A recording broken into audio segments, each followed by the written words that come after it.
Gelişim çağındaki çocuklar genelde okulda oluyor. Okulda uzun süreli oturma pozisyonları, yanlış ergonomik masa sandalye düzeni, sonrasında teknolojik aletlerle çok fazla vakit geçirme. Bunlara bağlı bazı problemler ortaya çıkabiliyor. Yani genellikle ilk başta belki hissetmiyorlar ama sonrasında bel, boyun, sırt ağrıları oluşabiliyor.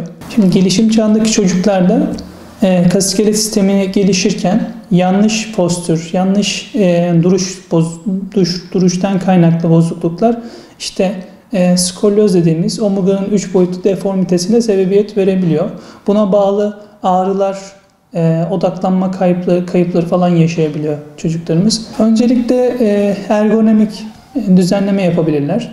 Masanın boyutu, sandalyenin boyutu, oturuş pozisyonları.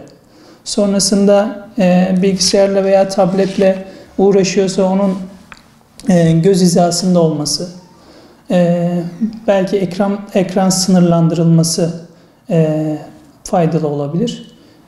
Bu sırt çantası taşırken çantanın çocuğa uygun olması ve uygun ağırlıkta olması önemli. Bunlara dikkat ederlerse bazı şeylerin önüne geçebilirler. Tabii bunların yanında bir profesyonel destek almalarını kesinlikle tavsiye ederim.